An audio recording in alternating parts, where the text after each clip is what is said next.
So hello and welcome. Happy Friday. Today is Friday the 21st of March of 2025 and this is Backyard Beekeeping Questions and Answers episode number 298. I'm Frederick Dunn and this is the way to be. And then look at each other being impressed and impressive. Look up. So I'm really glad that you're here. If you want to know what we're going to talk about today, please look down in the video description below and you'll see all the items that we're going to discuss listed in order with some extra links and information as needed for each topic. So if you want to know how to submit something yourself, go ahead and go to the main website, which is thewaytobee.org, and click on the page marked The Way to Bee. There's a form, you fill it out, and you submit your topic. Maybe you just have a suggestion for me. I've got lots of those over the past week, so that's lots of fun. And if you have a question right now, and you're watching this and you need some real-time response, please go to the fellowship, The Way to Bee Fellowship on Facebook. And then you can post pictures, ask questions, share ideas, and no politics, nothing, no hot button stuff. Just bees all the time. And it doesn't matter what kind of beekeeping you like to do. It's a mix of people, so I hope you'll go there. What else is going on? Things have gotten bad. Obviously, here in the northeastern United States, the state of Pennsylvania, where I live. What happened? Well, what we expected to happen. It got really warm. It got into the 70s. We almost set a record for high heat. Almost. But then what's it doing? Look at this. 23 degrees Fahrenheit. That's minus 5 degrees Celsius. 0 mile per hour winds. That's one bonus if it's going to freeze. 88% relative humidity. And the opening sequences, by the way, what is going on there? That is skunk cabbage. So I like to crawl around in the wetlands and get close-ups and see what the bees are doing, because I wanted to know where this light-colored pollen was coming from, because as you can see in those opening videos, it's piling into the hives, the bees are, with pollen. And they're getting it from skunk cabbage in the wetlands. So skunk cabbage is really interesting stuff. By the way, I don't know if you realize that early in the year, like this, it can push its way through ice and snow. How does it do that? Well, it generates its own heat. How much heat? 20 degrees higher than the surrounding temperature, up to.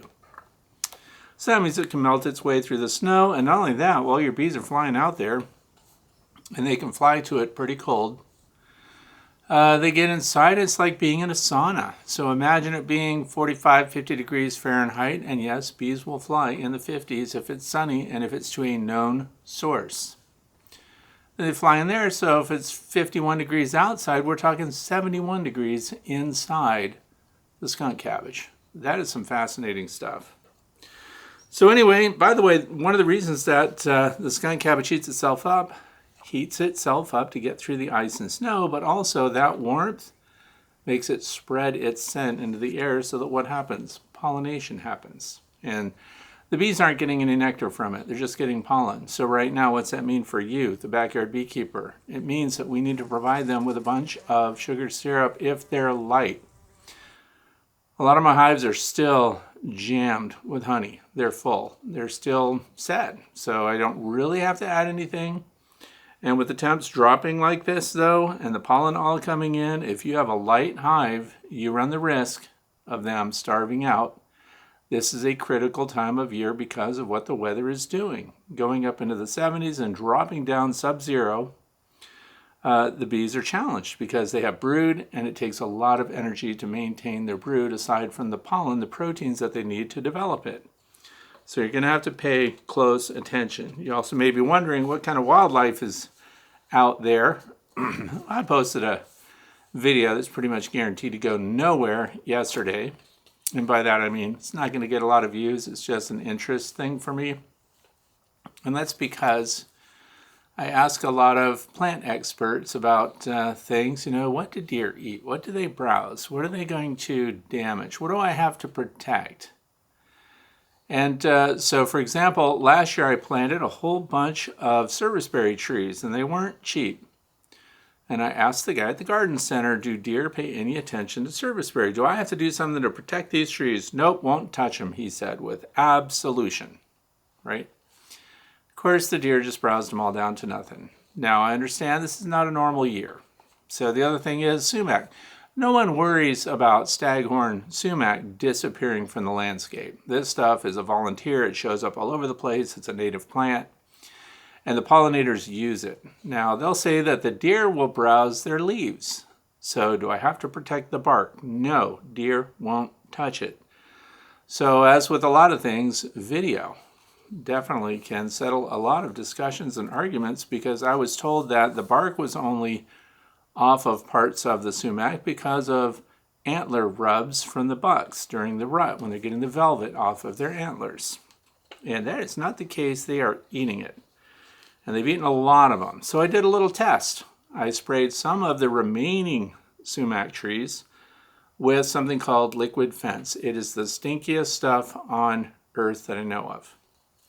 So I sprayed that on the sumac that had not been browsed by the deer yet, and I let them finish chewing up the already destroyed sumac that already had the bark chewed off.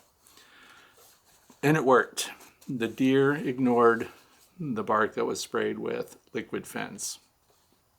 So had I known ahead of time, that's why I shared it. See, that's why I made a video. Had I known ahead of time that the deer would chew off the bark and girdle those trees and kill them, then I would have spritzed it with that liquid fence and had them move on to something else somewhere else. So that's my sob story right now. Bears are out. Black bears. Are they hitting beehives? Yep. So we had a bee breakfast on Wednesday, and one of our beekeepers there had been visited by a bear who took a bunch of frames out of beehives, which is what they tend to do. They get into your hive, take the frames out, and then haul them off somewhere and finish eating on them in the woods, in a field, or something like that. So the bears are out.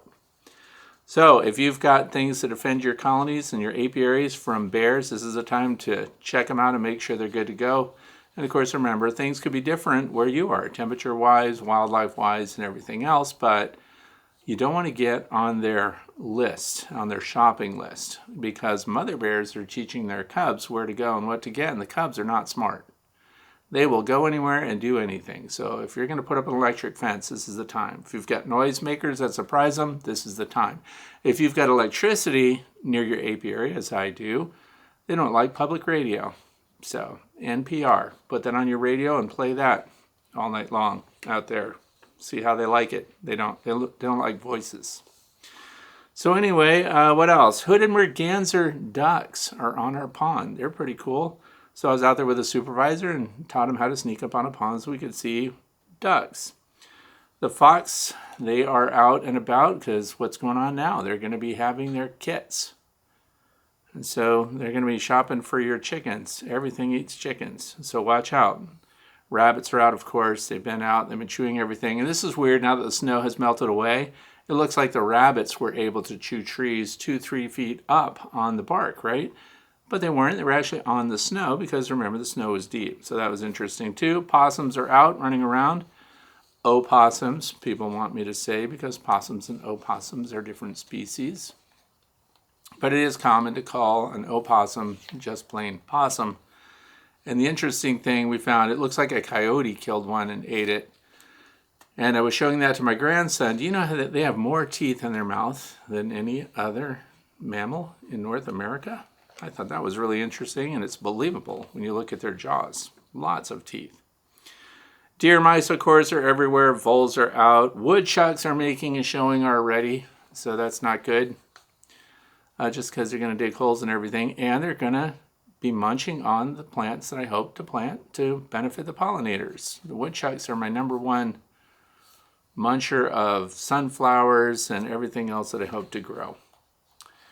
So what else? We got the woodchucks, which also, by the way, are called whistle pigs. I don't know where you live if you know that that's what they are. They're marmots, so they're just giant ground squirrels. And also, I found out, if you chase them and there's a tree nearby, they run right up the tree. So they can climb things. So here's the thing, the week ahead. So I know this should be part of the fluff section at the very end, but I just wanted to open with it because it's that important. A lot of people will think that their bees have made it. A lot of people will see or have seen activity on their landing boards last week when it was nice and warm. And they get a false sense of confidence about their bees. And actually, this is crunch time. So We are in March. We've had snow here as late as April. And your bees can starve out easily right now. So you need to monitor them. Please make sure that they have, if nothing else, sucrose as a backup. That is their energy source. If they don't have that and they run out, they cannot forage for the resources the colony needs in order to preserve the brood that they're currently developing. So please be on top of your hives, knowing what they need. It doesn't mean you have to open them, but you should see if they're heavy. And also landing board observations. That's pretty much it. So I think that's everything for now. I'm going to jump right in with question number 1, which comes from Khalid from Greater Boston, Massachusetts. Says, I have a question about feeding sugar syrup to my bees. I overwintered my colony with a super full of honey. Can I let them feed on the honey from the super now that the winter is coming to an end, which I don't mind at all? Or do I have to feed them sugar syrup and take off the honey super? Okay, so this is Massachusetts, by the way, so they're northeast of us even. I would not pull any honey off your hive right now. In fact, these warm-ups give your bees an opportunity to reach the honey that they otherwise couldn't when they're in that winter tight cluster. But with the momentary warm-ups, they can spread out inside the hive, and it's my goal personally to have them use up the honey that's in there from last fall.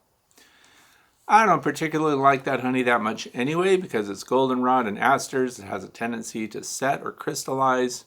There's a lot of granules in it, so it's really good for the bees. I say leave it on. The other thing is, right now we don't want to be pulling our hives apart yet. It's too soon.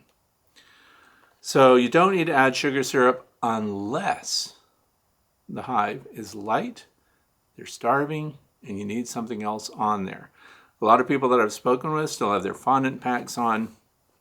That's good. Leave them. No reason to take them off. That can result in emergency resources for your bees and be a great resource. If you just want to swap it out because you have ants in your pants, and it's above and insulated and under cover, you can do that, but why waste it? Why not let them keep using that? Because another thing that happens this time of year think about it, really cold mornings, really warm afternoons, there's going to be plenty of condensation inside the hives, which means there's going to be plenty of liquid there for your bees to use to metabolize fondant. And if you've got dry sugar, sugar bricks, things like that. We also spoke with some of our members that had sugar bricks or candy boards on top of their hives, and the bees are consuming those. They need a lot more water to consume the resources and metabolize those from candy boards than they do a fondant. And of course, the easiest for them to metabolize would be the syrup. And there's another syrup that we tried out this year, or that we're trying this year, and it's the Easy Feed from Hive Alive. So that's just an invert sugar. And which means that it's already ready for them to metabolize quicker and everything, so it's a boost of energy kind of deal. So we can check that out. But anyway, that's what's going on with that. Sugar syrup, but don't pull off your honey supers. If they're there, let your bees use them. That's just my opinion. If you want to harvest them and take them, you can go ahead. But I leave them on for the bees because the bottom 2 boxes are for my bees anyway. Question number 2 comes from Jason. So I lost a colony and opened it up, and it was soaked. I had insulated the top with 2 layers of double bubble, had small spots of brood, lots of pollen and bread. So bread is pollen that has been processed by the bees, so fermented, so it's called bee bread. Anyway, loads of honey, and they never even got into the upper, but was alive in December. Do you trash all the comb, let it dry and use for resources, drain and use for mead? Thanks for your time and thoughts. Okay, so here's the thing for Jason. Let me just hit on the very last comment there, the mead. That's one of my bottles of mead right there. Some people think that, well, if you have really bad honey or honey that you don't want to use for anything else, let it turn into mead. And I say no. You want to use really good honey for mead, not the cast-off stuff. So there's a lot of things you can do. So a lot of people are dealing with dead outs now. And also let's address, why is it wet in there? Well, it's wet because they died. And there's a bunch of honey and everything left in there, which of course does what at night? Freezes or gets cold, right? And then the warm up comes, and now it's still cold while the rest of the world warms up. condensation forms on it. And if there's a dead cluster of bees, they can't warm themselves, they can't dry out. And so they're just a source of condensation and then ultimately mold and mildew. So you want to get those dead bees out as quick as possible. Also, you can pull the honey, inspect brood frames, inspect brood areas, and kind of do some investigating and find out why those things died. Look in the cells and look for little granules, little deposits, something called frass, because you may have had a high population of varroa destructor mites in there, which could be part of the reason why they died. And then you can find evidence that they were searching for live bees to serve as a host because they're parasitic and they're going to die out without a host. So yeah, you need to dry it out. Here's the thing I want to caution some people about when you are cleaning up a hive after a dead out. A lot of people have plastic frames. Some people have flow hives. Now the thing with the flow hive is they have flow supers. Flow supers with the flow frames should not be on your hives in wintertime at all, period, because that's for harvesting. It's not for brooding or anything else. So the bees wouldn't have access to those in the wintertime. So those are off and should never be exposed to direct sunlight. Plastic is really challenged when exposed to direct sunlight. So when we talk about airing it out, drying it out, things like that, you can do that, but try not to set, if you have plastic frames or plastic foundation and stuff like that, try not to leave it in direct sunlight. It seems like it's something you would want to do. Now the opposite is true. If you've got wooden frames or wooden boxes and things like that, the ultraviolet rays of the sun are great sanitizers, by the way. So having your woodenware exposed to sunlight is good. Plastic, bad. So we want to clean it up, get those things ready, because we don't want there to be a bunch of bacteria developing in there as the year continues and the weather warms. Warmer weather, faster bacteria growth, right? So we want to get that cleaned up, and you can cycle back the honey to your bees if you want to, your own bees. So the conflict there is going to be that once nature wakes up and nectar starts coming in and pollen starts coming in, they're going to pretty much ignore even their long-term stores. This is why, back to the first question, I like my bees to use up whatever honey is still in there from the previous year, because I don't want it personally. The best honey for us here in the northeastern U.S. is spring and summer. So you get clover and all the great stuff that happens in spring. Nice, light honey that doesn't crystallize, has a mild scent, mild flavor. And this year I'm going to plant a bunch of buckwheat, of course, and we're going to see how that goes. But let last year's honey get consumed by your bees. So if you've got a light colony and you've got another colony that has a whole bunch of surplus, you've got another colony over here that's in your same apiary, there's nothing wrong with taking the honey from one and putting it in the other. Now, people will frequently say, can't the honey transmit disease? Yes, it can. This is why you need to understand the status of the colony and why it died. You don't want to be spreading any disease through the honey, but there's another thing that I'm constantly reminded of, and that is the fact that your bees are flying into each other's colonies all the time. So that's why I say specifically your apiary under your control. You don't want to open feed and let somebody else's bees come and get your honey. Anyway, who wants to feed the neighbor's bees? So, trash the comb? No, save it. By the way, you can render that stuff. You can get the beeswax. You can put it in a pot of boiling water. Get a fryer. Those things are dirt cheap. You crank that thing up to about 155 degrees, and you can melt all your propolis and beeswax in it and start to get that separated out, and then maybe get some beeswax out of it. So don't just trash everything. The other thing is you can use a power washer to clean off your plastic frames and things like that. Heat, all of that, melt it, get it ready, and then put it all back together without food and resources, and just have the brood comb. So leave the brood comb if it's in great shape and blow it out with low pressure air. Rinse it off if you really have to. If there's something that you're worried about mold-wise or something like that, hit it with a 10% bleach solution and then air dry it. It can smell like it came out of a chlorinated swimming pool, and the bees like that just fine. So that's it for that. Question number 3. Oh yeah, so I'm going to reflect on a presentation that we had from our own beekeepers in our own association, which is the Northwest Pennsylvania Beekeepers Association. And sometimes your best presenters, by the way, are people that are in-house, people that already belong to your membership. You don't need to bring in some presenter from out of state, from another country even, to talk to you about bees, because some of the stuff is homegrown and really good. So I'm going to give a shout out to Adam. He's a member of our club. Gave a very good presentation, and it was a fresher in a lot of ways, because in the past we talked about scientific beekeeping, which is Randy Oliver's website. And so I used to really use rapid rounds a lot until I came up with other alternatives for feeding my bees. So rapid round feeders, still good. If you've got them, you can put solids in them, so sugar, fondant, you can put liquid syrups in it. So you can do a lot of things with a rapid round, and they're really good. So in the past, we recommended, based on Randy Oliver's site, that you could use 1 teaspoon of bleach in 1 gallon of sugar syrup, and that would sanitize the sugar syrup and the feeders, the drinkers that you put it in. So then you didn't have to scrub everything out. And so that was really good. And Randy Oliver would often say, I wish somebody would do more extensive research.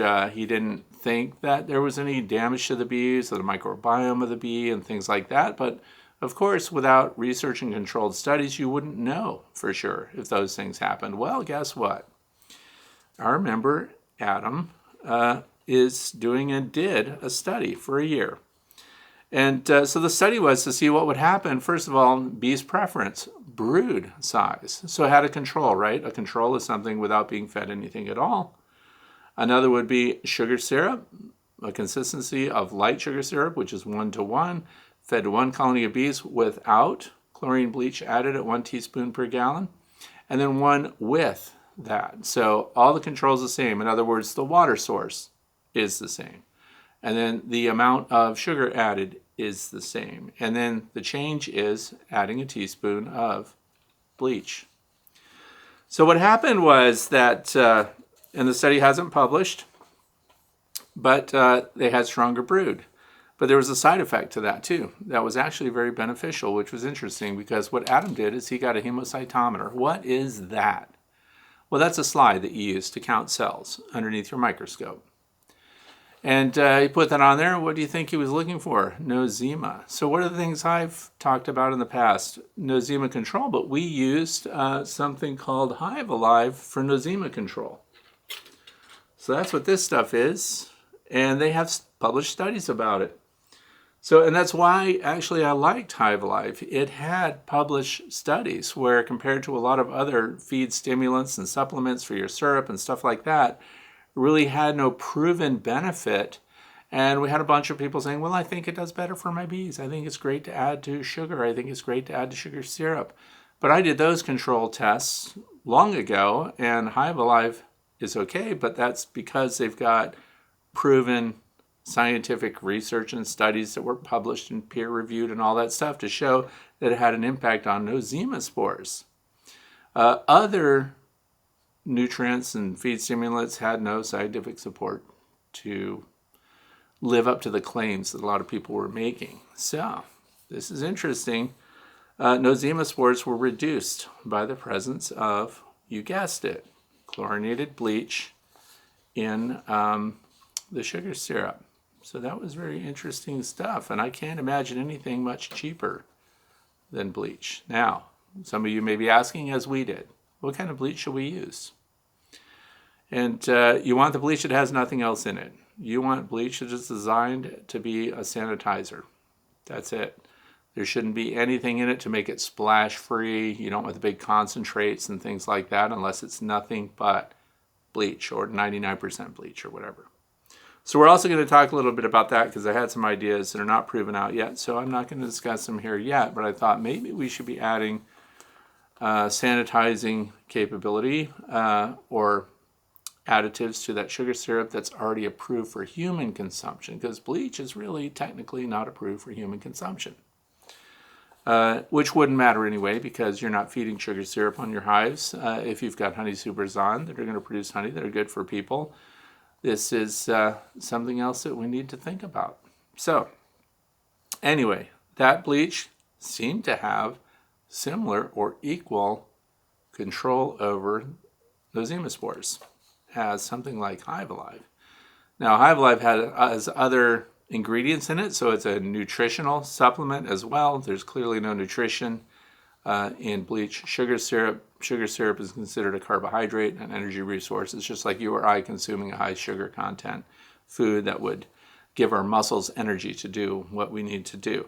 So that's very interesting, and when that publishes his research paper, I will be sure. I've already asked Adam if he could come on and do an interview, and we'll talk about his research and the controls and the results and everything else, because very easy, very accessible, promising stuff. So I'm very happy about that. Question number 4. This comes from Clyde. It says, FYI, I hope you comment. I'm commenting. So I put pollen substitute A23 out this AM as the bees were looking to be active. While observing, a little later, I was head buzzed as I observed a forager hauling in golden brown pollen. No dandelions yet. My local experts are perplexed, however. I found a pod on a sticker plant, either multifloral, rose, or similarly blackberry. Okay, so this color of pollen, this comes up a lot. Now, first we're going to talk about the pollen substitutes, which a lot of people are going to have and going to put out while they wait for the environment to kick in. Now, I put out AP23, which is sold by Dadant, D-A-D-A-N-T, and I put that out because I thought my bees would be going for it as they have in the past, and they didn't. So why didn't they? Because they were finding all this pollen. That's why I tracked down the wetlands and I went into the areas where the skunk cabbage was, and I found out that the bees are just rolling out of there. So they have all the pollen they need naturally, therefore they're not after a pollen substitute, which is not pollen. But there are, depending on where you are, you may have a dearth. You may have an area where it's warm enough and your bees are flying and they're trying to brood up, but they can't get the protein to kickstart it. So you get a chance to put out a dry pollen substitute. There are 3 top tier substitutes available, so I'm going to mention all of them. AP23 by Dadant, Mega Bee, which comes from Better Bee. Better Bee also, by the way, publishes a recipe for mixing that up with your sugar syrup and adding it in there. I don't personally do that because I offer things free choice separately. So we also recently had this discussion amongst our beekeeping fellowship that, when you buy a sugar supplement or a candy board or something like that that has a whole bunch of things mixed in it already that are supposed to boost your bees, well, you just made them consume whatever that is. They had no choice. If they want the sucrose, they had to also ingest whatever supplemental proteins and things like that you might have put in there. So my suggestion is always, for example, let's say we're making our own sugar breaks. And we want to find out if the bees are going to consume one more than the other based on supplements that we put in it. Put one that is nothing but sugar and water until it blocks up and becomes a sugar break. And then let the other one be the formula that people think is going to be much more appealing to your bees. Put them both on the hive together, side by side, identical, with the exception of one has additives and one does not. See what your bees go for. You might find that they go after the one that does not have any additives in it. So easy backyard tests, but I want to address the golden brown thing. So Mega Bee also comes from, and that's very pale, and then Ultra Bee, which comes from Man Lake. So between these 3, how significant are the differences in their performance under laboratory conditions where they were tested? And the testing was done to see if the bees could brood and rear young, right, on a pollen substitute without real pollen being available. So that's where they came out with AP23 being the top performer. Remember, all we're doing is supplementing what they're needing from the environment. So if it hasn't opened yet, if the pollen isn't available, then we supplement just to keep them going so they don't starve out, so they don't cannibalize their young. We don't want them to do that. But I would suggest going with whichever of those 3 has the best price point right now. Whoever can get it to you the soonest if you need it and don't have it. So the other thing is, even when they get the AP23, this stuff is very pale. It's almost just like chalk. Remember yellow chalk, not white chalk? It looks like yellow chalk from back when those of us who didn't have whiteboards and smart boards when we were little, we had chalkboards. But when they move that onto their bodies, when they move it back to their hind legs, to the corbicula, where they pack on the pollen and then they fly back, it does change to a brown or a light tan or something in between that. So it sounds like they were just bringing back the AP23, and it no longer looks the way it does when it's untouched by bees. But when you go and look at the landing boards and see what's going in, I've seen some tan pollen coming in too. But tan to brown is what normally shows up when you're using AP23. It also looks the same when you're using Mega Bee, and it also looks the same when you use Ultra Bee. So I think it's just a substitute that's coming in, and it's just darker because what do? They amended that with their own honey or nectar, and that's what's darkening it up. Question number 5 comes from Darlene from Phillipsburg, Montana. I have a beehive. I want a requeen because my current queen is a spicy queen, and the bees follow me all over the yard if I open the hive for inspections. But I have a hard time finding the queen because she's small. I'm thinking of splitting the hive in 2 weeks into 2 boxes and then wait 2 days. Whichever hive makes a queen cell will be the queenless hive. My question is, can I take those frames and add them to another hive with calmer genetics? Do I need to do the newspaper method in this situation? First of all, I love the queen finding challenge, so I'd much prefer that you could find the queen. And then there are some things to think about before you do that. Since we're counting on what's known as a false swarm or a walk-away split, right? There's no mention here that they are already building queen cells. If they are, then this is a great thing to do. If not, I would like you to wait. And I know she's spicy, but I would like you to wait until you see them building queen cells or until you start to see plenty of drones on landing boards flying, leaving, coming back. The reason is we count on them to be able to mate once they come out. So let's say you did an inspection on a super hot day. So what's a super hot day and what's the best time to do an inspection? When it hits the 60s and sunny. That's because we're queen hunting now. We're going to expose the hive. We're going to keep it open for a while till we find the queen. So I have my method for that. I also don't like to bring, so let's say you have a deep brood box and that's where you're going to be hunting for your queen. Just hypothetical because there's no description in here about the box configurations. And we're going to split up the resources, the brood and everything into another box. And we want to move the queen out of the hive that we're trying to get to requeen itself. But we want to find the queen. So we can do this in a way that gets rid of those hot genetics, right? So we can get rid of that queen, totally. So you go in there and I'm going to mention a tool that a lot of people don't seem to like. I like it. It's super handy and it's called the Hive Butler. So if you don't know what a Hive Butler tote is, please look it up. Somebody else later today has a question about it so we can talk more too. But often people, when you see them doing an inspection, you'll have a rack on the side that clips onto the side of your brood box, and that's a frame holder, which is decent, and you keep your frames in order. So I understand, wouldn't this be better if I just went out in the bee yard and demonstrated it? I would love to, except that it's freezing outside. So unlike other people who get to go outside and make videos of actual bees, I have to sit here and talk about the theory, so that's what we're doing. Anyway, so we put the frame holder on the side. What's my favorite frame holder? It's a heavy-duty wire frame holder that is completely enclosed. And it supports 3 frames and none of them can fall through.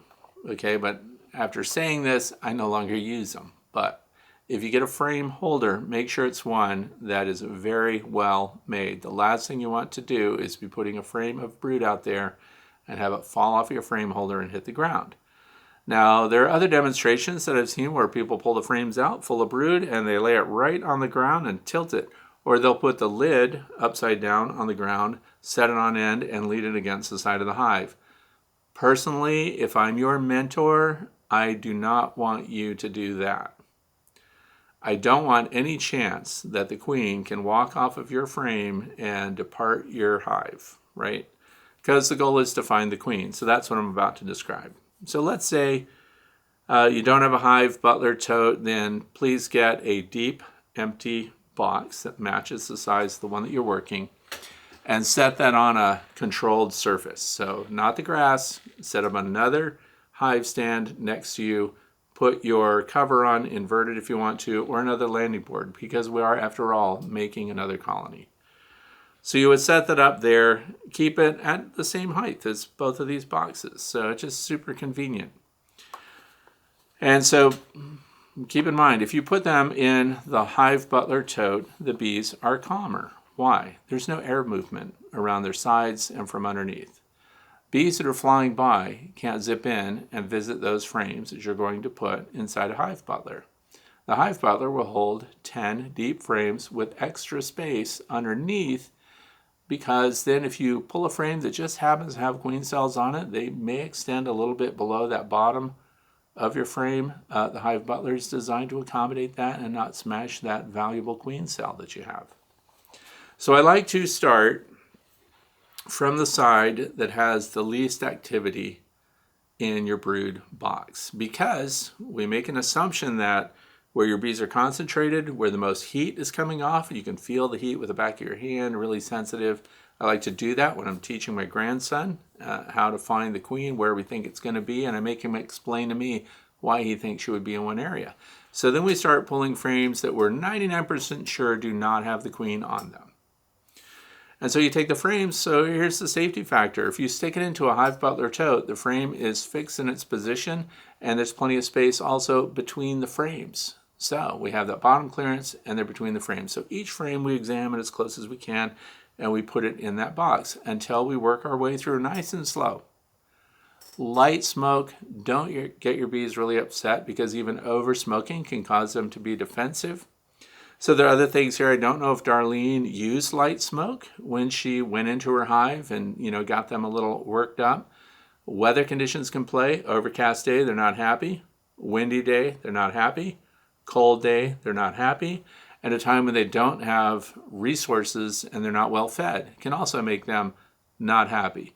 They're desperate. They're defending their new brood in spring. So you can get a response from your colony that's not great. So back to the frames.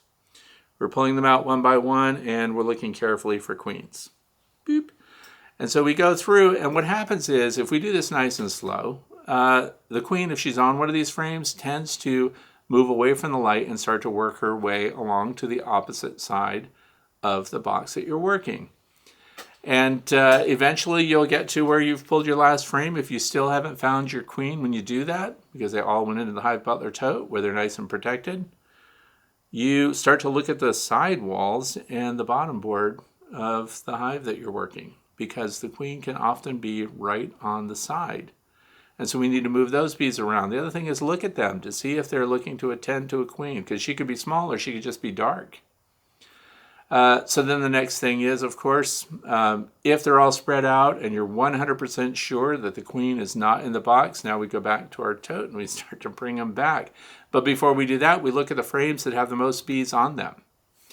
And they gather around two things. One will be, of course, the brood. Any open brood and stuff they'll be trying to protect and keep warm. They are also feeding that, so you're in the middle of a kind of a critical time of year for them. The other thing is, they'll also be around the queen, so there will be a retinue watching her. She's critical. She is the future of the hive. So then you come along and you actually find the queen. Now you have to have something to put her in, or you're just going to kill her. What do we need if we're going to kill the queen? Drones around as a guarantee, right? Because remember, it only takes 15 days to make a new queen. So when you look at it and you're looking at the frames, we need eggs. We need workers, right? So we need nurse bees. So we need bees of all stages of development. And we want to make sure that we divide those resources equally. So if there are eggs and open brood, those become the center of each colony as we replace our bees, right? As we replace the frames. And then we start to work out for that brood in the middle, and then we go out to mixed brood, resources. And this would be a great opportunity for those of you who have colonies that didn't make it, or maybe you saved some capped honey and things like that. The capped honey can go in the outboard edges. So you have mixed brood and then capped honey next to that. So they have resources immediate to the nursery. Okay. And then so you fill it out, and then the outermost most frames, of course, are ones that are still available for development, right, for filling and working. So we divide eggs and resources equally. You need 3 or 4 frames of each in there. Now you can also, I like to do this too, put frame feeders in, not as frame feeders though. I put frame feeders in. Mother Lode makes really good ones. You can use those for insulation. So you can put those as the number 1 or the number 8 position if you have 8 frame boxes, number 1 and number 10 if you have 10 frame boxes. So that just reduced the space by 2 frames while they build back up. Less space to manage, and they work quicker in tighter spaces. Don't ask me why. And then you put it all back together. If you found your queen and killed her, they will go immediately into selecting an egg that they want. Once it emerges, once it hatches on the 3rd day, after the 3rd day, they'll start feeding, and they'll decide which one of those is the most promising queen. I don't personally like the on-the-spot queen rearing method, and that's because you take your hive tool, you pick an egg in a cell or a day-old larvae or a very young larva, right? And they smash down things around that, so they've destroyed the cells around it, the eggs around it, or the developing larvae that are around it, and they smash them all up, and then they tell the bees, this is the one we want you to build your queen cell over and to feed her and turn that one into a queen. I like to let the bees decide, because the bees are going to pick, the nurse bees are going to select which one they decide to make into a queen.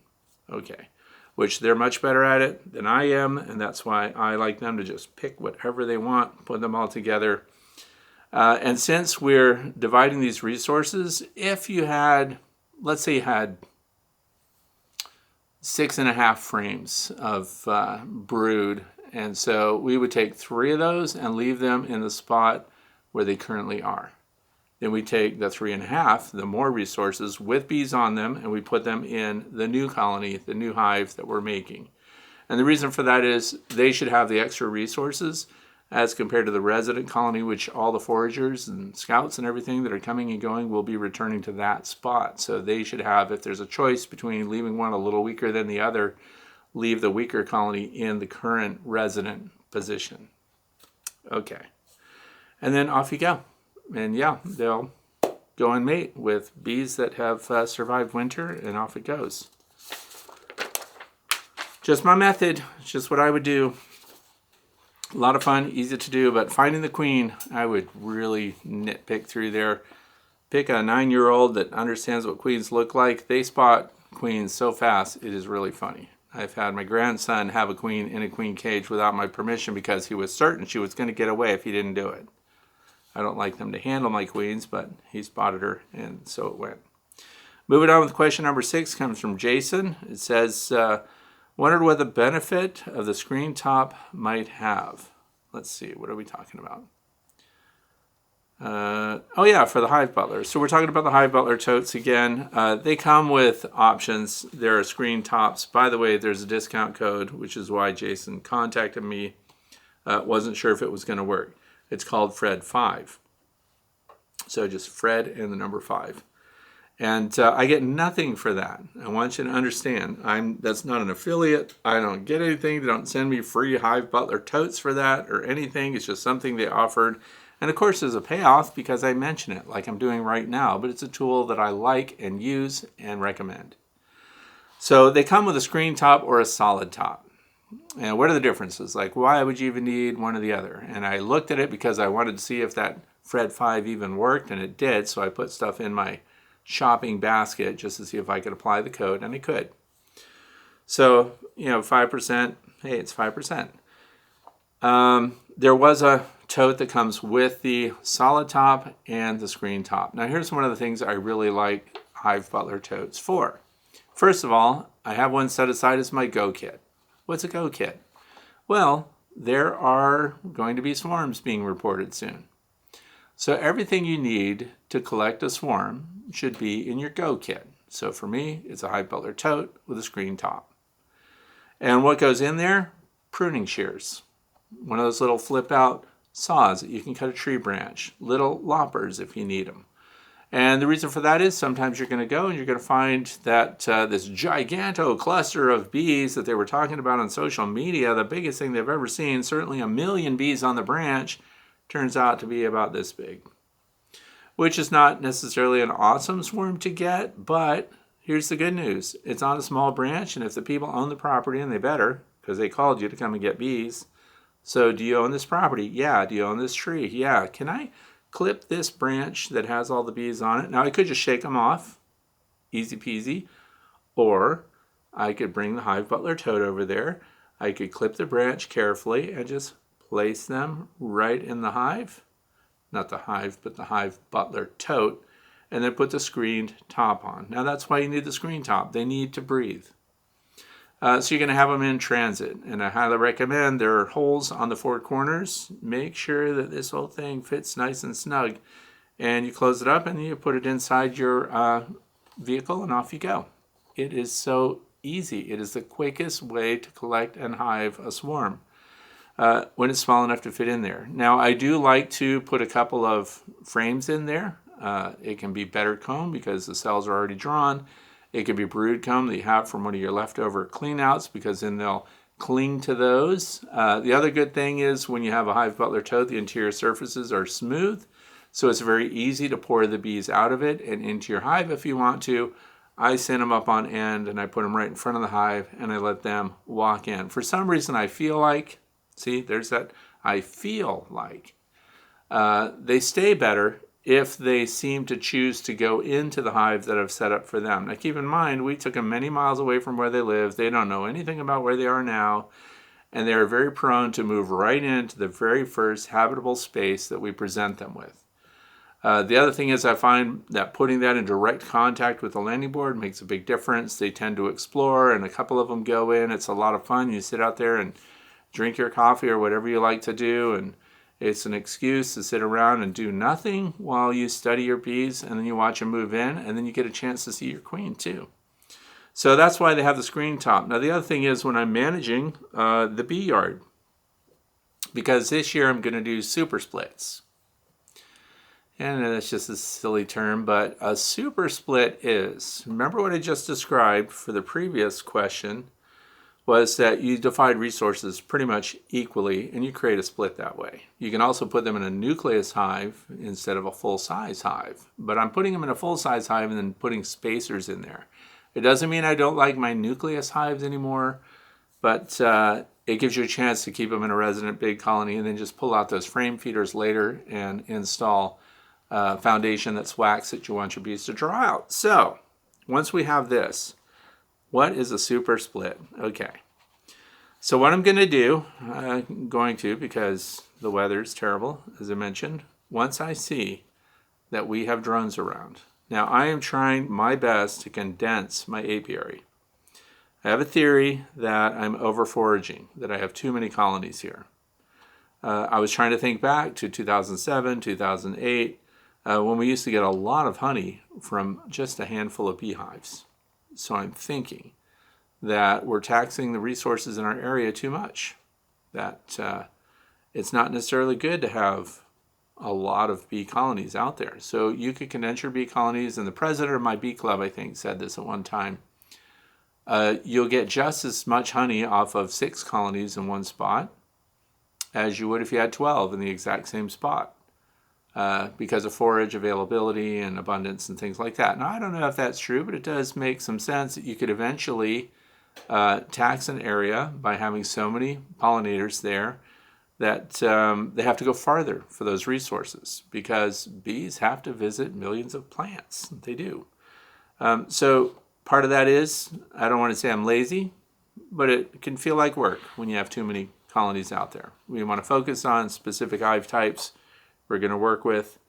And so the super split, you're probably wondering, get on with it. Okay, so what I'm going to do is I'm going to take a Hive Butler tote, Fred 5, get one, tell him I said hello. I take that with me on the golf cart, whatever you use, a wagon you pull, and I'm going to go to every hive, and that's looking strong.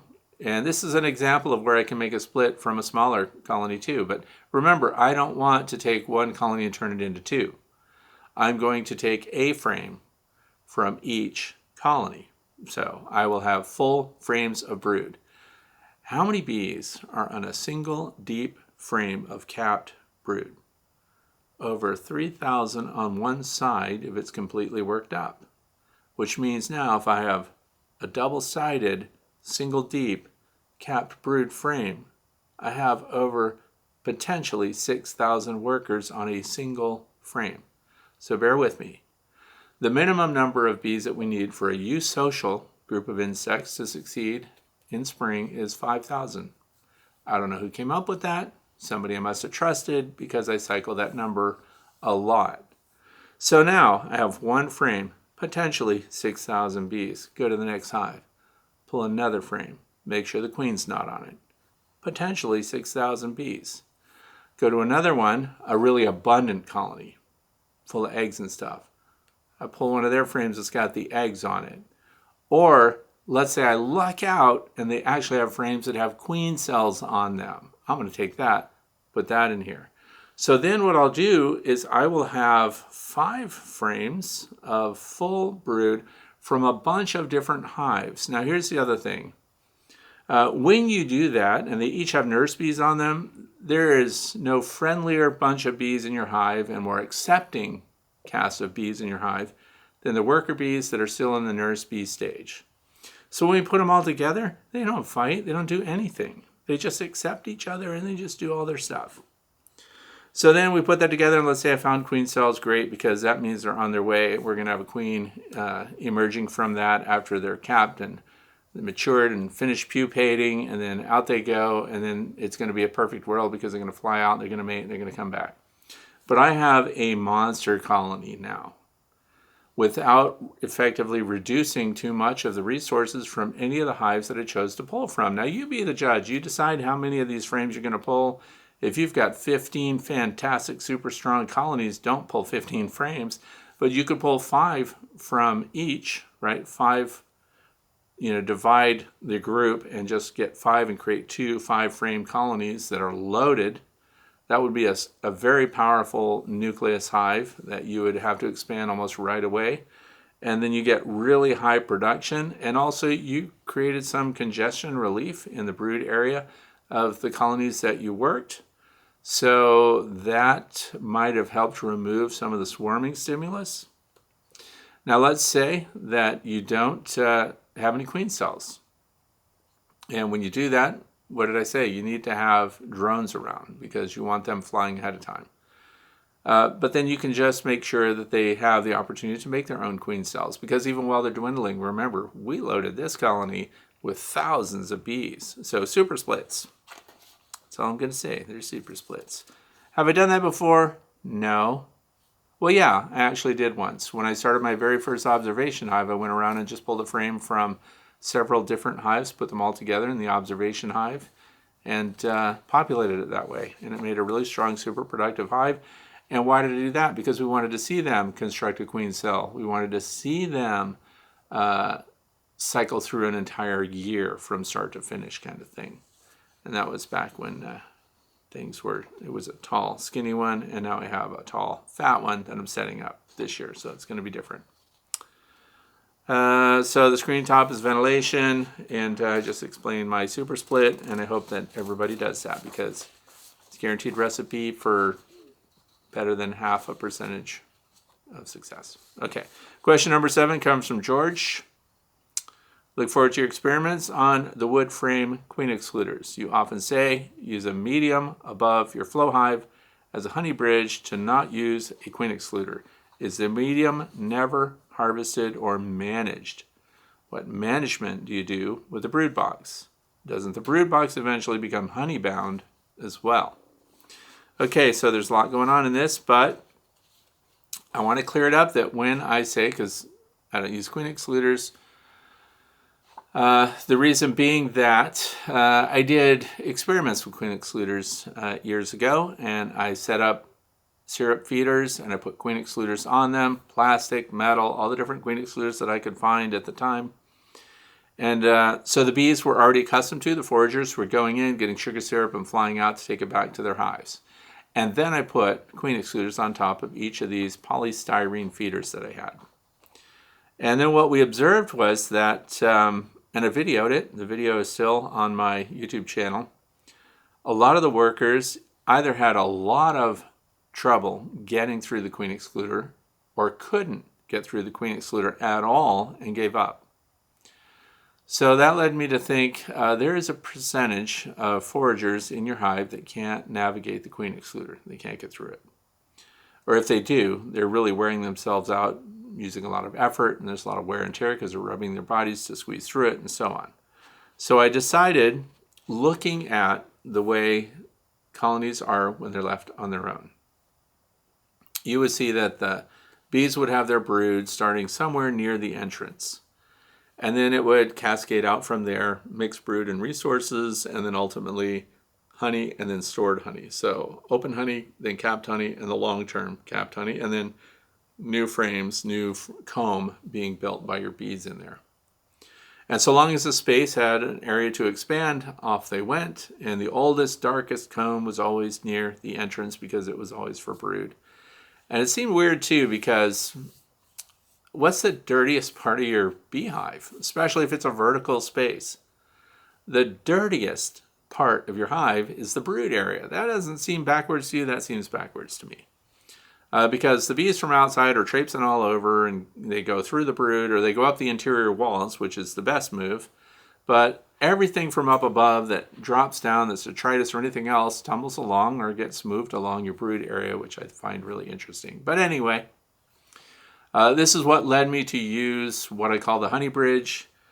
And yes, I never extract the second box from any of my hives. So the first box is a brood box. The second box is honey and resources for the bees alone.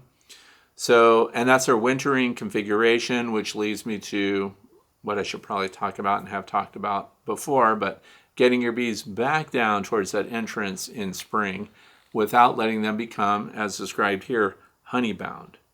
So I want the brood to be back down near the entrance when things warm up, and I want them to backfill in a perfect world with capped honey, of course, and resources. And then what they do beyond that is for taking off. So stuff that you want to keep for yourselves, or that's the honey you want to sell, and things like that is the third box and up. So this year I'm doing something different for the first time because depending on the weather conditions that you have and how prolific your bees are, how productive they are, they can be very stubborn or very slow at moving their brood back down to that single entrance. So this is why we fool around with entrance sizes, venting, no venting, insulated, not insulated, which we did all of that through this winter too. And by having a reduced entrance, they move closer to that with their brood sooner as things heat up. So then they backfill it, and so we've got this kind of accordion thing going on through the year. So this year, as I've mentioned before, and I'll just touch on it again right now, I'm going back to using a queen excluder temporarily. So how do I use it? I'm going to get my bees out of that top medium super earlier and get them down into the deep brood box sooner. So I have to find the queen again. Now, finding your queen is important in just about everything I do with bee management here. I need to find the queen, and I'm using the wooden framed queen excluders, which are metal, right? Expanded metal, not expanded metal, but the queen excluder itself is metal, and so it's easy to measure, and they hold their shape really well, and the bees get through them better than some of the plastic queen excluders. And someone else mentioned that the edges where the metal goes into that wooden frame could be a place for bees, small hive beetles to hide. So I suggested melting beeswax and dribbling it into those edges before you put it in. If you're in an area that has a lot of small hive beetles, we can keep those out that way. And she suggested that you would use food grade silicone to seal it up, kind of like tub and tile silicone seal, and you just close up those gaps that way. So however you do it, I thought melting wax would seem more bee friendly, but if it's inert material, once it sets up, it really doesn't matter. Moving on. I get the queen. You can have to handle the queen. So highly recommend, if you're not comfortable doing that, get whoever your mentor is to teach you how to handle the queen so you don't damage her. You have to get her down on those lower frames, which probably has some brood in there anyway. So we're going to pull that top box up. We're going to find the queen if she's up there, and that's where all your brood is. And we're going to put her down below. Then we're going to put the queen excluder back down on top of now your bottom box. Some people never deviate from this. There are some people that practice, in my state, single deep brood management all year long. And then they supplemental feed like crazy, which goes back to this here. What if they backfill and become honey bound in the deep brood box? So anyway, the queen will be down there. She'll start laying. A bunch of nurse bees will follow her, even if there are no active brood down in that box. And then those that are up above will emerge from their cells, and they'll migrate down through the queen excluder and join everything down below. And then they'll backfill that medium super, creating a honey bridge again with nothing but honey. And once it's all capped and everything, guess what? Queen excluder can come out again. Or if you decide that you like the queen excluder, that you like the idea that you know exactly what box your queen is in all the time, which is why some commercial keepers do that practice. So I'm talking about Steve Rapasky. So then he just knows. So he's not wasting a lot of time trying to find out which box is a queen in and hunting for her and things like that. Also manipulating frames and pulling honey and things like that. No guesswork. The queen is down below. When you pull your, let's say by some miracle, they already had drone cells up in that upper box, and here you put the queen excluder down and you follow my suggestion that you use a single entrance on that landing board. The drones will be trapped above the queen excluder, but when you do your inspection, you pull that inner cover, the drones will be the first to fly out. They're ready to go. So I don't see that also as a huge problem. Drones have to emerge, they have to be fed, they have to mature, they have to be ready for mating. So, but that's what that's about.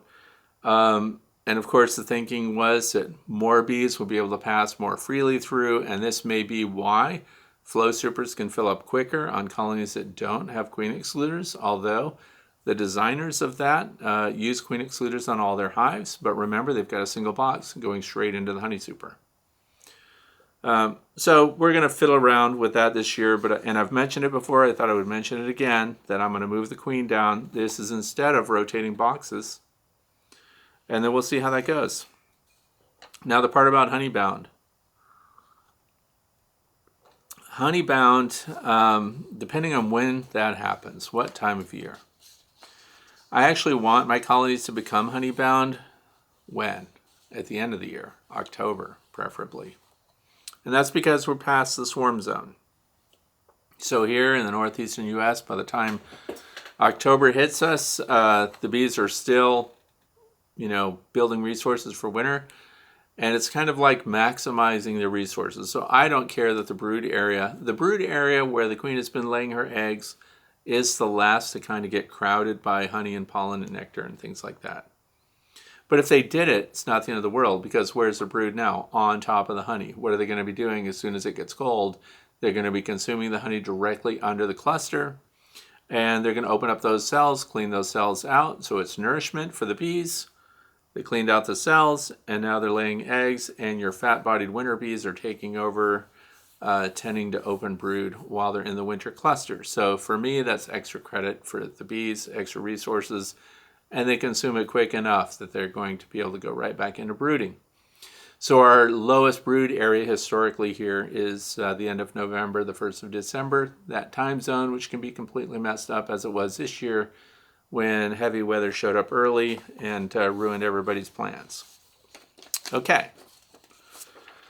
So honeybound, not a problem at the end of the year. Early in the year, I recommend pulling frames. If you've got a fully capped frame of honey that's in your box and they're definitely crowded and they're needing space, you pull the frame, extract it frame by frame, extract the honey in spring, and put drawn comb, freshly extracted drawn comb, right back in its place.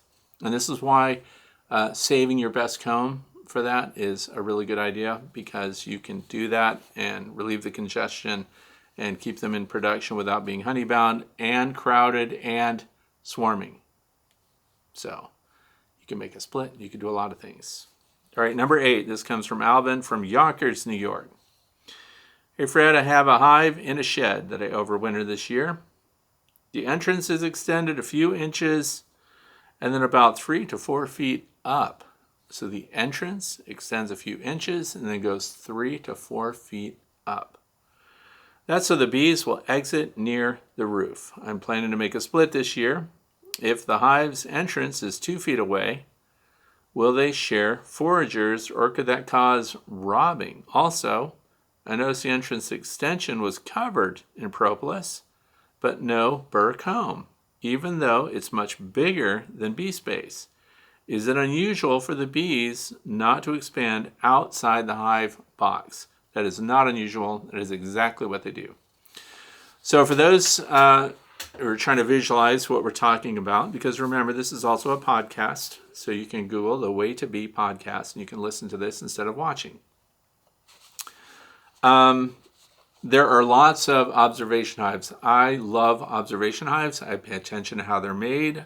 If I go to a nature center anywhere, I was in one up in Vermont by White River Junction. I thought that thing was awesome. They had a 2.5-inch diameter clear entrance to their observation hive inside their science center, and it extended several feet horizontally to the outside. So the bees don't build burr comb in there. The bees want to control airflow, so that's the most important thing to them. The cavity that they occupy is where they're building honeycomb, burr comb, bridge comb, brace comb, all the other honeycomb types that there are. So when they get out into these spaces, and so one of the things I always am curious about, what's the longest tube, clear tube, that we could have going into an observation hive? One of the reasons that the DICE lab at the Cornell University's Honeybee Studies Lab, which is the DICE lab, they have observation hives in there, and they have their entrances mounted to benches. And I was asking Dr. Thomas Seeley how long these entrances are, and they're 4 feet in some cases, at least when he was there. And they have little vent holes in them, so condensation doesn't build up and make it so that you can't see inside the access thing. But it allows you to observe bees coming to, leaving and arriving to the colony, and you get to see them bringing pollen in. You get to see their behavior. You get to see them interact with each other. And you also will notice when you have a robbing event, or it's also a very long corridor that a wasp or some other intruder has to follow, and their opportunity to interact with guard bees is increased. So the longer they have to travel to do that, the more chance your bees have to defend the colony. So it's an interesting part too, because the vertical part of this, there's a bee tree. I want to say it was at Colonial Williamsburg. So in other words, this is where you have a lot of colonial reenactors and things like that. And there was a bee tree there, and they were concerned about visitors walking right by this big knothole in the tree that the bees were coming and going from, and somebody would get stung, somebody might be anaphylactic. So they wanted to kill the bees and or remove the bees from the tree, which turned out to be a huge challenge. And instead what they did was what's kind of described here. They ran a snorkel several feet up the tree from this opening on the side, which is right near eye level. And they covered it with synthetic bark, so they made it look good, because it's important if you have some kind of theme park or whatever that things look good. So the tube went up into the tree, and then their exit was up there. So it came up, and then it angled down, and the bees just continued to occupy the tree, but now their flyway was well up and above people's heads. And guess what? It worked. So if you've seen that, or you've been there and noticed that modification, because let me tell you what, you have to be looking for it, because it actually looks like tree bark. They didn't just like clamp a tube on it that you could see the bees coming and going. They made it look like part of the tree. So if you've seen it, please make a comment down below. But so your bees, you can have a snorkel situation or a plenum situation that your bees travel once they've left the hive cavity, and they'll come and go through that. And moving it just up and over people's walkway is very effective in keeping them from being bothered by the bees, and the bees bothered by people, by the way. The other thing that was cool was, depending on the diameter of the riser, if it were like a 3-inch diameter transparent riser, the bees didn't walk up it, they flew up it. So once they come through the little 1.5-inch tube that was lateral, and then they made the 90-degree elbow, and then they went up the vertical, they flew up that. So they didn't waste their time and energy walking that distance. So really interesting. And no, they didn't propolize it, just joints and things like that they do. But they didn't try to build additional comb out there at all. So it's really interesting. So what else would it be? The foragers. So the other thing is, I want you to think of it this way, because this comes up a lot, entrances right next to each other, and having multiple hives in a row that look alike, and then you learn that bees can distinguish up to 4 colonies in a row and go directly to one of 4 that they've come from. But the other thing is, look at these AZ buildings, these hive buildings that have 40 colonies shoulder to shoulder, tiered up directly above each other. They're jam-packed together for obvious reasons. They're in a cold climate. And these hives, the bees are going directly. Of course, they do things to the entrances to make them distinctive. There's a lot of artwork going on there. Some of the visors, landing boards, landing pads, landing extensions are all slightly different because bees recognize physical configurations very distinctively, and they fly to what they know. And there is drift at the same time. So I personally do not worry about bees zipping into other colonies. I already know that they're foraging and they're not faithful to the colony that they departed, that they can zip into some other pheromone line that they just decide sounds or smells interesting, and they go in and they join another colony. So so long as your colonies are going well and strong, and you can see the numbers in them, and that they're active, and that they have brood, and that they have an active queen, and she's doing everything she's supposed to do, I don't worry too much about how close they are to each other.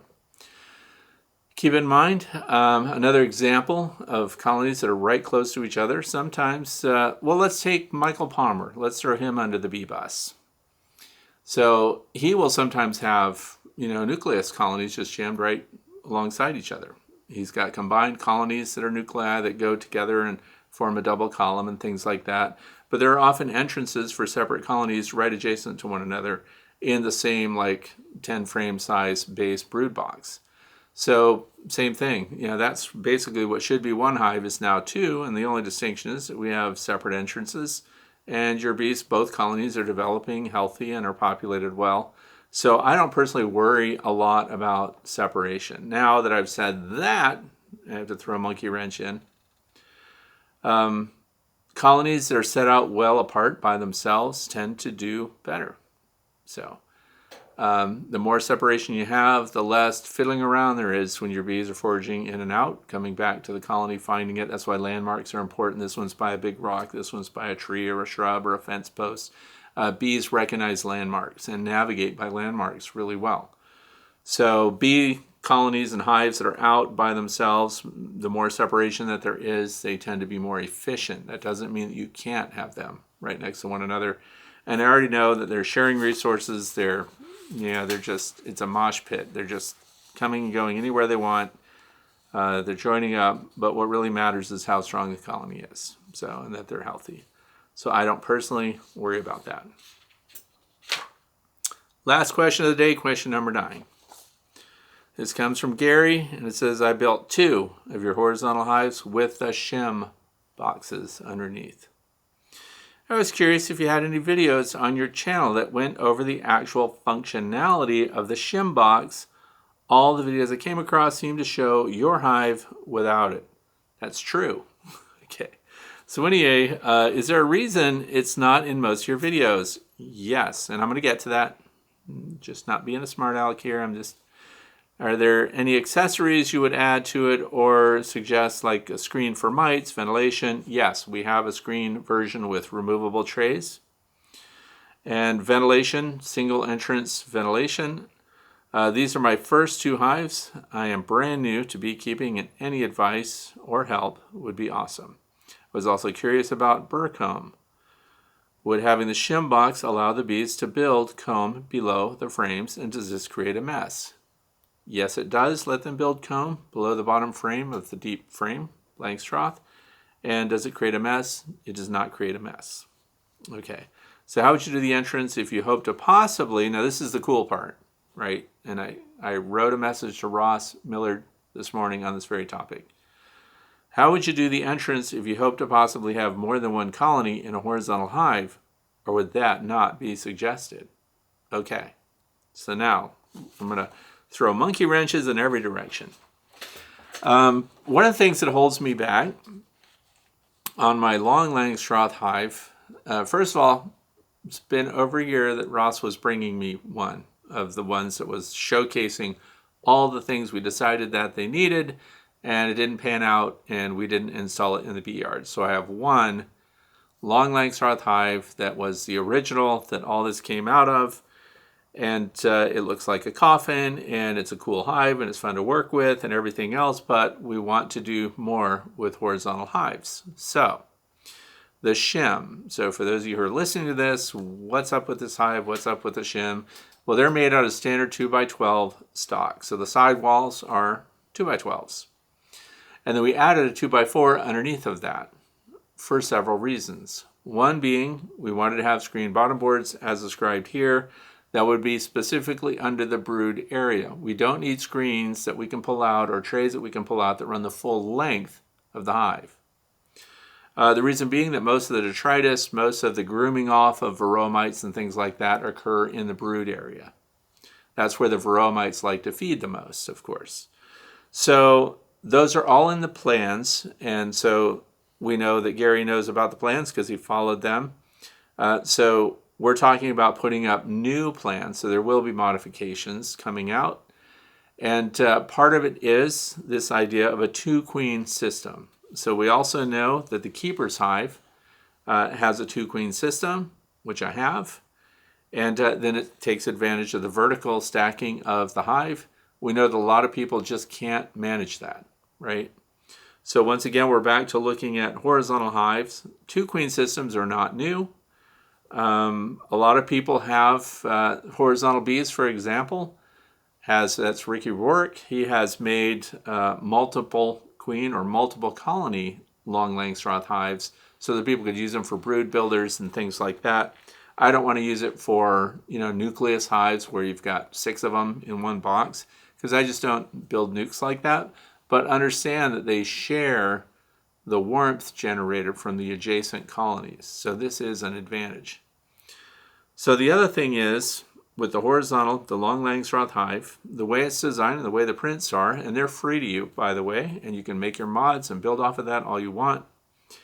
They do keep the bottom very clean. The only thing that happens is they will extend often drone comb underneath the standard deep Langstroth frames. And that's perfect because we want to be able to cut comb off of that. We want to be able to collect. Some people want to use drones as part of an integrated pest management. So drones, once they're capped and they get the varroa destructor mites that are trapped in those cells. So it's a chemical-free method of removing varroa destructor mites. The other thing is, and you get beeswax that you can then process and make candles from.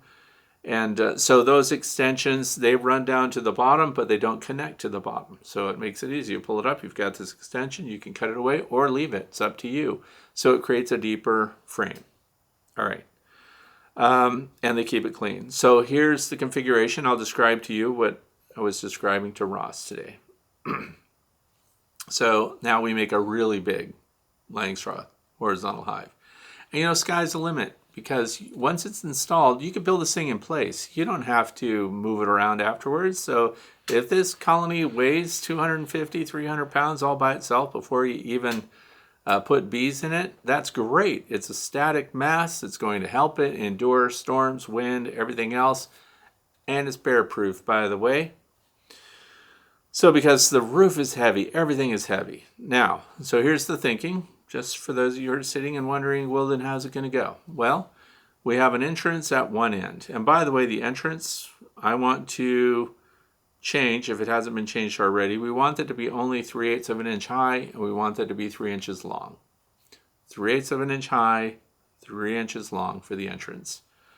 Mice, voles, nothing can get into that entrance. Bumblebees cannot get into that entrance, and bees do freely get through that entrance.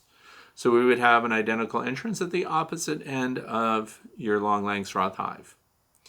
And then my suggestion is, and you can do any modification of this that you want to do. You can get 2x12s that are 16 feet long, for Pete's sakes. Now, I'm not recommending you make a 16-foot hive, but you could definitely do an 8-foot hive or something like that.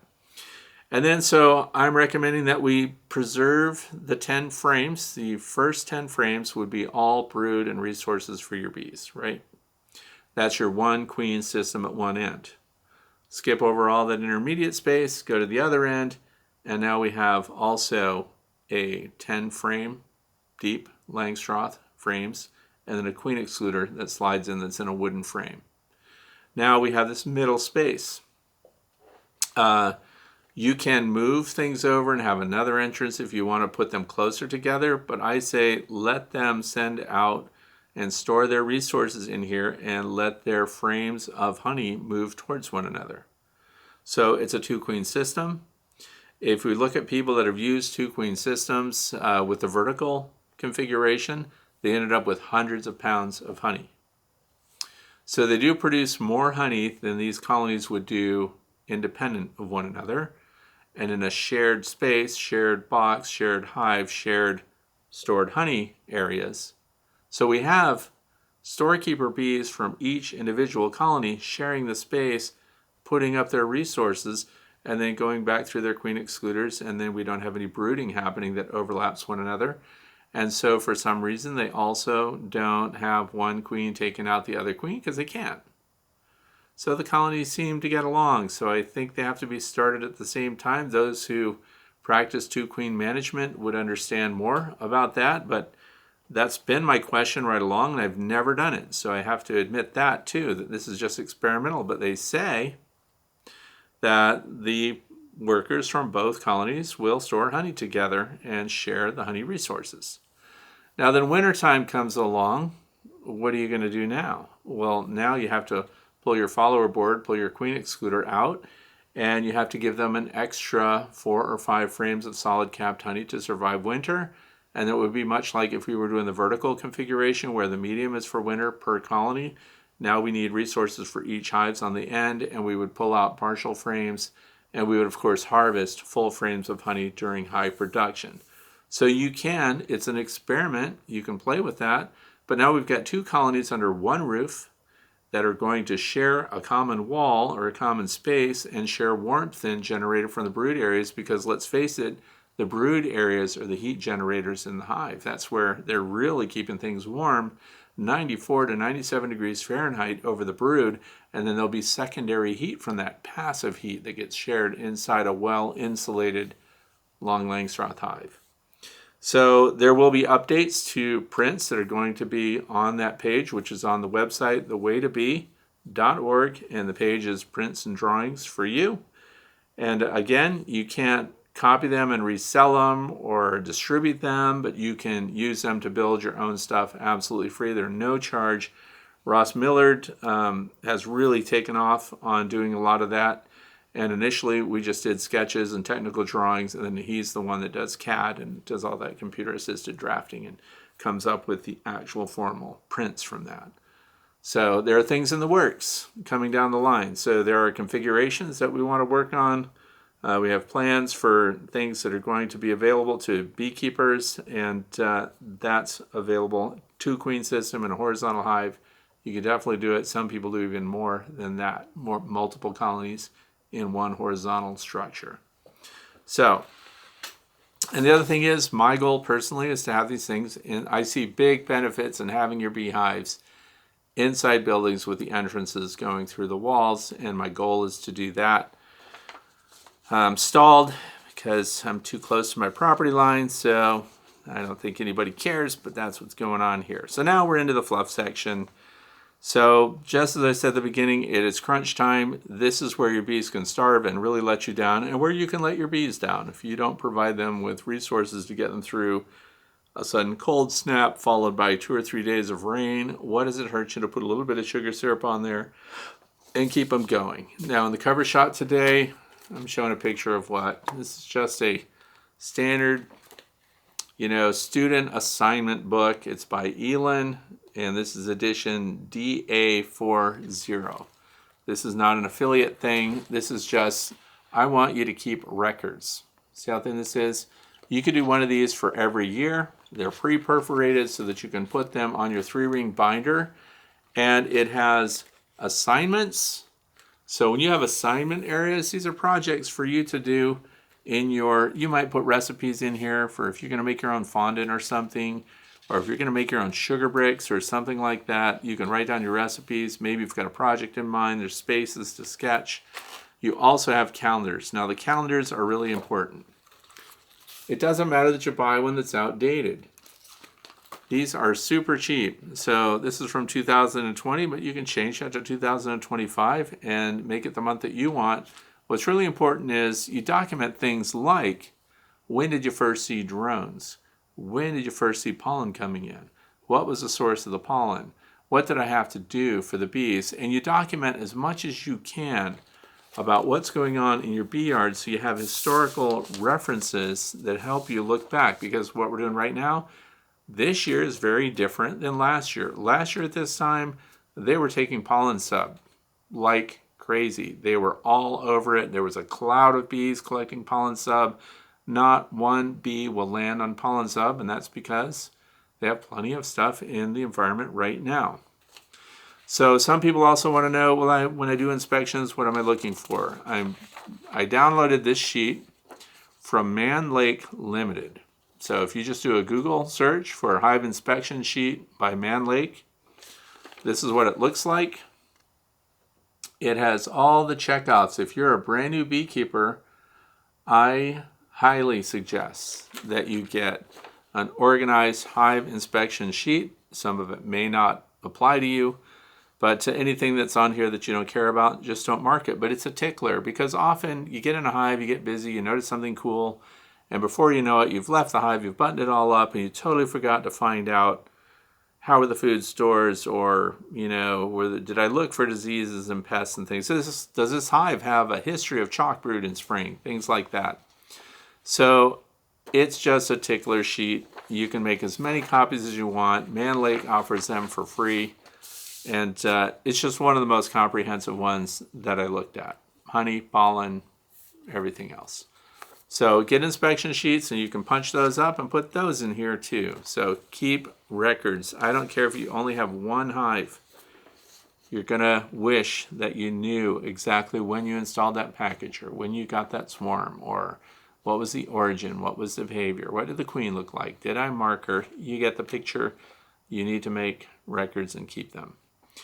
So, my shirt today. I want to thank my cousins up in Vermont, because this is a flannel shirt from the Vermont Flannel Company. The reason I mention that is I used to get Johnson Woolen Mills shirts, chamois shirts from Johnson, Vermont. My dad did, not me. I still wear those shirts. Guess when I bought them? My dad got me a Johnson Woolen Mills shirt when I was 15 years old. Do you know I still wear it? So the reason I say that is, Annette has one too. These are cotton flannel shirts, and I just wanted to give them a shout out because they gave it to me. So my cousins sent it to me, but they come from Vermont, 100% organic cotton. And one of the things that was funny that it says on here, it says each side of the fabric is brushed beyond reason. So I have to admit, super comfortable shirts. So I'm going to just give a shout out to vermontflannel.com. You want a shirt that's going to last you a very long time, this is it. Okay, just in case you're wondering. 1-to-1 sugar syrup, don't forget, 1 teaspoon pure bleach per gallon. That has a proven benefit. The bees go for it. If you put, this is funny too. I have water drinkers out already. This is another thing. You have to start establishing the location for a consistent source of water for your bees, because we don't want them in the neighbor's swimming pool, and we want to control where they go. And once they start going to a resource, they continue unless the resource is absent one day. So it's up to you to keep that up. So if you add a little chlorine even to the water, so I put those, they have above ground swimming pools. You have blow up swimming pools, and then they sell these little tiny chlorinator tabs that you can drop in them, which keeps them from getting taken over with algae. Now, another reason that those are good, is it kills mosquitoes. Like, mosquitoes will not lay their eggs, and you won't have mosquito larvae in the water that your bees are using. If you put that, I notice the bees are demonstrating a strong preference for drinking water that has chlorinated smells to it. So almost like city water. We don't have city water, we have wells. The other thing is, it does not defeat my other project, which is having a water source in the middle of the apiary that is made of cinder blocks and rocks and concrete, and I've been spreading moss on it. So I've been finding moss that's already growing on rocks, it's in the sun, and I'm transferring that to my water feature. Because the bees like to land on mossy water, and they like to drink from algae water, and I realize that's the direct opposite of what I just described in our basins that we put out that have the chlorinated water that the bees also go for. Because here's the thing, they go for both, and I think it's for different reasons. So they're still going to go after the water that seems turbid, that seems dirty, that's got a lot of minerals in it, and they will also show a preference for water that has some chlorination in it. So it's very interesting to me. I don't have the ability really to solve that, except that we need to offer choices to our bees. Just like the feed that's in the hive, give them choices. We'll find out what they need, what they want, and they'll take it. Same thing goes with water, and whatever you start with, stay with. So it's very good to do, and looking forward to that. So don't do splits. Don't start taking apart your hives and stuff until you see the drones going, until things are booming. Do your best to stay out of your hives unless you absolutely have to, unless you think they're in real trouble. Make sure that they're fed. And that's just about everything for today. So I hope we said something that was useful to you. And if you like what's going on here, please subscribe to The Way to Bee. I want to thank you for being here, and I hope that your weekend is fantastic and that next week has decent weather for you and your bees. Thanks for watching.